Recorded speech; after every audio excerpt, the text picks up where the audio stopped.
வணக்கம் நண்பர்களே, இது உங்கள் பணத்தை மிச்சப்படுத்துவதும் ஆப்ரலா தமிழ் சேனல்.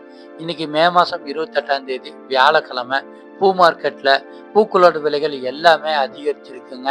காரணம் இன்னைக்கும் நாளைக்கும் மூர்த்த நாள் அப்படிங்கிறதுனால மல்லிகைப்பூட விலை ரொம்ப அதிகமாக இருக்குது. கூடவே கனகாம்பரம், முல்லை, சாமந்தி, ரோஜா பூக்களோட விலைகளுமே இன்னைக்கு அதிகமாக இருக்குது.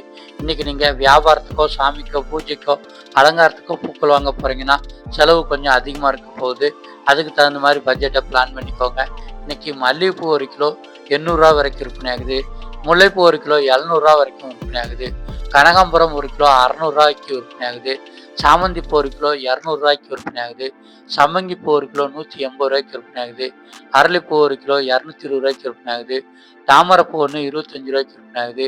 துளசி ஒரு கட்டு 50 விற்பனை ஆகுது. செண்டுமல்லி கிலோ 80 விற்பனை ஆகுது. நந்தியாவட்டம் பூ கிலோ 150, சூப்பர் ரோஜா கட்டு 250, பட்டன் ரோஸ் கிலோ 200, ஜாதி மல்லி கிலோ 600 விற்பனை ஆகிட்டு இருக்கு. கோழிக்கொண்டை பூ கிலோ 70 இன்னைக்கு விற்பனை ஆகிட்டு இருக்கு. மறிக்கொழுந்து பூ கிலோ இன்னைக்கு 80 வரைக்கும் விற்பனை ஆகிட்டு இருக்குங்க. பூக்களோட விலைகள் நேற்று இருந்ததை விட இன்னைக்கு கிலோவுக்கு 100 200 வரைக்குமே விலையேற்றம் இருந்துகிட்டு இருக்கு.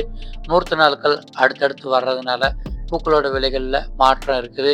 நீங்கள் பூக்களை அதிகமாக வாங்குறீங்க அப்படின்னா மொத்த விலை கடைகளை 4 அல்லது 5 கடையில் விசாரித்து எங்கே பூக்கள் பார்க்குறதுக்கு புதுசாகவும் விலை குறைவாகவும் இருக்குதோ அங்கே மொத்தமாக வாங்கிக்கோங்க. குறைவாக வாங்கணும்னு நினைக்கிறவங்க மார்க்கெட்டுக்கு வெளியவே பூவாகவும் மாலையாகவும் கெட்டி வைப்பாங்க. அந்த இடத்துல நீங்கள் மொத்தமாக வாங்கினீங்கன்னா விலை குறைவாக வாங்கிக்கிற முடியும். இதே மாதிரி இன்றைக்கி விலை குறைவாக கிடைக்கிற காய்கறிகள் மற்றும் பழங்களோட லிஸ்ட்டு தெரியணுன்னா நம்ம சேனலை சப்ஸ்கிரைப் பண்ணி வச்சுக்கோங்க. டெய்லியுமே காலையில் வீடியோ வெளிவருது. மார்க்கெட்டுக்கோ கடைக்கோ போகிறதுக்கு முன்னாடி வீட்டில் இருந்தே இன்றைக்கி என்னென்ன பொருட்கள் விலை குறைவாக கிடைக்குதுங்க அப்படிங்கிறத தெரிஞ்சுக்கிட்டு அதை வாங்குறது மூலமாக செலவுகளை குறைச்சிக்கலாம். நன்றி.